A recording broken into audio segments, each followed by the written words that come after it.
नमस्कार, कृषि जागरण में आप सभी का स्वागत है। मैं हूं आपके साथ रूबी चक्रवर्ती और आज के क्विज कंपटीशन के सवाल के लिए हमारे साथ आखिरी तक बने रहे।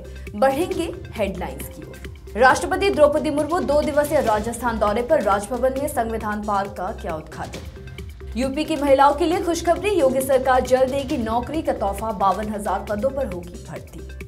आयुर्वेद पेशेवरों के लिए स्मार्ट कार्यक्रम का आयोजन, आयुर्वेद में अनुसंधान एवं विकास को बढ़ावा देगी स्मार्ट कार्यक्रम। कृषि मंत्री नरेंद्र सिंह तोमर की पहल से मुरैना को मिली सौगात, विजयपुर मार्ग के लिए राशि मंजूर। राजस्थान सरकार का किसानों के लिए मदद, दुर्घटना का शिकार हुए किसानों को देगी मुआवजा, राजीव गांधी कृषक साथी सहायता योजना के तहत मिलेगा मुआवजा। गौमूत्र खरीदी में जांजगीर जिला सर्वश्रेष्ठ, बिलासपुर दूसरे स्थान पर। बिहार में खाद की किल्लत ने बढ़ाई किसानों की परेशानी, मंत्री कैलाश चौधरी ने सरकार को घेरा। भारत में गेहूं और चावल के बाद अब कॉफी के निर्यात में भी बम्पर उछाल। अफगानिस्तान में 66 लाख से अधिक लोगों पर भूखमरी का संकट, लोगों में मचा हाहाकार। अब घर के किराए पर नहीं देना होगा जीएसटी, सीबीआईसी ने जारी किया नया नोटिफिकेशन। कृषि विज्ञान केंद्र और नौनी यूनिवर्सिटी 2 लाख पौधे की बिक्री के लिए तैयार, 4 जनवरी से होगी शुरू। भारतीय किसान यूनियन के अध्यक्ष गुरनाम सिंह चड़ूनी का बड़ा ऐलान, हरियाणा में 5 जनवरी से शुगर मिल करेंगे बंद। पंजाब में कपास की उत्पादकता में आई 45% की कमी। टमाटर के नहीं है खरीदार, 1 रुपए किलो में भी नहीं बिक रहा टमाटर, किसान परेशान। भारत में आई कड़ाके की ठंड, जारी हुआ कोहरा और शीतलहर की चेतावनी। बढ़ेंगे खबरों की ओर।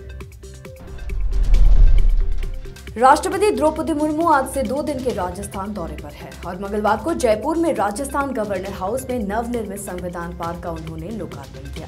बुधवार को पाली में स्काउट गाइड की राष्ट्रीय जम्बूरी में राष्ट्रपति शिरकत करेंगे। राष्ट्रपति द्रौपदी मुर्मू का स्टेट हैंगर पर राज्यपाल कलराज मिश्र और मुख्यमंत्री अशोक गहलोत ने राष्ट्रपति की अगवानी कर उनका स्वागत किया।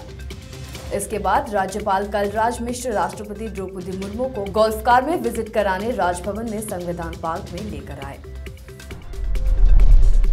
उत्तर प्रदेश में सरकारी नौकरी चाहने वालों के लिए खुशखबरी है। उत्तर प्रदेश में नए साल पर सरकार तकरीबन 52,000 ग्रामीण महिलाओं को नौकरी देने की तैयारी कर रही है। यूपी में महिला आंगनबाड़ी कार्यकर्ताओं की सीधी भर्ती होगी, जिससे बाल विकास पुष्टाचार विभाग की ओर से आंगनबाड़ी कार्यकर्ताओं की 52,001 पदों पर भर्ती के बारे में जल्द नोटिफिकेशन जारी होने जा रहा है।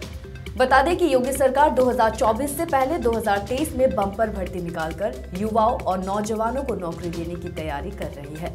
यही वजह है कि सीएम योगी आदित्यनाथ ने सभी विभागों से रिक्त पदों की डिटेल मांगी है। इसके बाद शासन से उन पदों की अनुमति होते ही विज्ञापन निकाली जाएगी। फिलहाल अलग अलग विभागों की तरफ से खाली पड़े पौधों का ब्यौरा शासन को दिया जा रहा है, जिस पर सरकार नौकरियों की भर्ती की मंजूरी दे रही है। आयुर्वेदिक चिकित्सा शिक्षा को विनियमित करने और आयुर्वेद में अनुसंधान और विकास को बढ़ावा देने के लिए सरकार ने 2 जनवरी 2023 को स्मार्ट यानी कि scope for main streaming Ayurveda research in teaching professionals कार्यक्रम शुरू किया है। स्मार्ट कार्यक्रम को भारतीय चिकित्सा प्रणाली और central council for research in Ayurvedic sciences द्वारा संयुक्त रूप से लॉन्च किया गया है। दोनों संस्थान केंद्रीय आयुष मंत्रालय के अंतर्गत आते हैं। आयुर्वेद कॉलेजों और अस्पतालों के माध्यम से स्वास्थ्य अनुसंधान क्षेत्र में नवीन अनुसंधान विचारों की पहचान, समर्थन और प्रचार करने के उद्देश्य से प्रस्तावित पहल की परिकल्पना की गई है।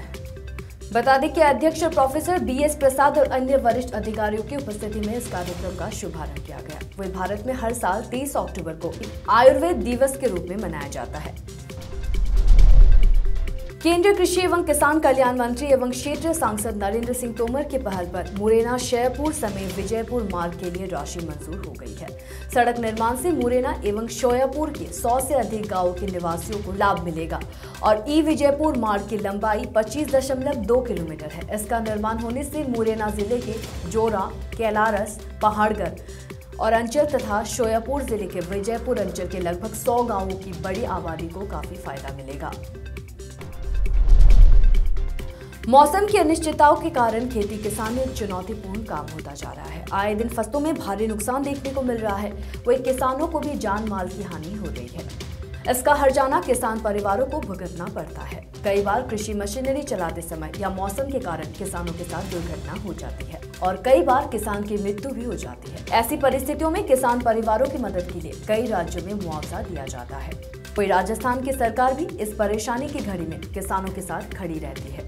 राज्य सरकार ने राजीव गांधी कृषक साथी सहायता योजना चलाई है, जिसके तहत किसान या खेतीहर मजदूर को दुर्घटना में नुकसान या मृत्यु की घड़ी में 2 लाख रुपए तक का आर्थिक संबल दिया जाता है। पिछले 4 साल में 10,000 से भी ज्यादा किसान राजीव गांधी कृषक साथी सहायता योजना का लाभ ले चुके हैं। राजस्थान सरकार द्वारा किसानों के हित में चलाई जा रही राजीव गांधी कृषक साथी सहायता योजना के तहत खेती किसानी के दौरान दुर्घटनावश अंग भंग होने या मृत्यु होने की स्थिति में 2 लाख रुपए का मुआवजा दिया जाता है। जांजगीर जिले में गौमूत्र की खरीदी छत्तीसगढ़ के पारंपरिक त्योहार हरेली के दिन से शुरू हुई है। तब से अब तक जिले के गोठानों में गौमूत्र की खरीदी की जा रही है। बता दें कि गौमूत्र खरीदी मामले में जांजगीर चांपा जिला 11,624 लीटर गौमूत्र की खरीदी कर प्रदेश में पहले नंबर है। वहीं पड़ोसी जिला बिलासपुर 10,946 लीटर गौमूत्र खरीदकर दूसरे नंबर पर और बलरामपुर जिला की बात करें तो 9,926 लीटर गौमूत्र की खरीदी कर तीसरे नंबर पर है। जिले के 5 जनपद पंचायत के 5 गोठानों में नियमित रूप से गौमूत्र की खरीदी की जा रही है, जिससे प्रदेश के अन्य जिले के मुकाबले में जिला जांजगीर चांपा अव्वल बना हुआ है। जिले में गौमूत्र की बढ़ती मांग के साथ ही इसका उत्पादन और विक्रय भी किया जा रहा है। जिला में गोधन न्याय योजना का संचालन कलेक्टर तारण प्रकाश सिन्हा और जिला पंचायत डॉक्टर ज्योति पटेल की निगरानी में किया जा रहा है। जिले में अब तक 11,624 लीटर गौमूत्र की खरीदी की गई है, जिसमें अकलतारा जनपद पंचायत के तेले गोठान में 4,915 लीटर एवं खोखरा में 5,717 लीटर गौमूत्र की खरीदी हुई है। केंद्र सरकार किसानों की आय दोगुनी करने की बात करती है, लेकिन बिहार में किसानों की आय दोगुनी तो दूर की बात है, लेकिन किसानों को फसलों की उपज करने के लिए समय पर खाद ही नहीं मिल रहा है, जिसको लेकर लगातार किसान परेशान हो रहे हैं। बता दें कि कैमूर जिले के मोहनिया सहित जिले के सभी केंद्रों पर सुबह 3 बजे से ही किसानों की भारी भीड़ देखी जा रही है। जैसे ही केंद्र खुलता है, किसान धक्का मुक्की करने लगते हैं। इसी बीच कुछ शरारती तत्वों ने ईंट पत्थर भी चलाए हैं। हंगामा की सूचना मिलते ही अधिकारी और मोहनिया मौके पर पहुंचकर किसानों के अवस्थित लाइन को व्यवस्थित कराने में लग गए हैं। गेहूं और चावल के बाद कॉफी ने भी निर्यात के मामले में बढ़ोतरी दर्ज की है। देश का कॉफी निर्यात वर्ष 2022 में 1.66% बढ़कर 4 लाख टन हो गया है। कॉफी बोर्ड ने ये जानकारी दी है। भारत कॉफी का एशिया का तीसरा सबसे बड़ा उत्पादक और निर्यातक देश है। अगर वर्ष 2021 की बात करें तो यह निर्यात 3.93 लाख टन रहा था। मूल्य के लिहाज से कॉफी का निर्यात पिछले साल से 6,979.67 करोड़ रुपए के मुकाबले वर्ष 2022 में बढ़कर 8,724.47 करोड़ रुपए का हो गया है।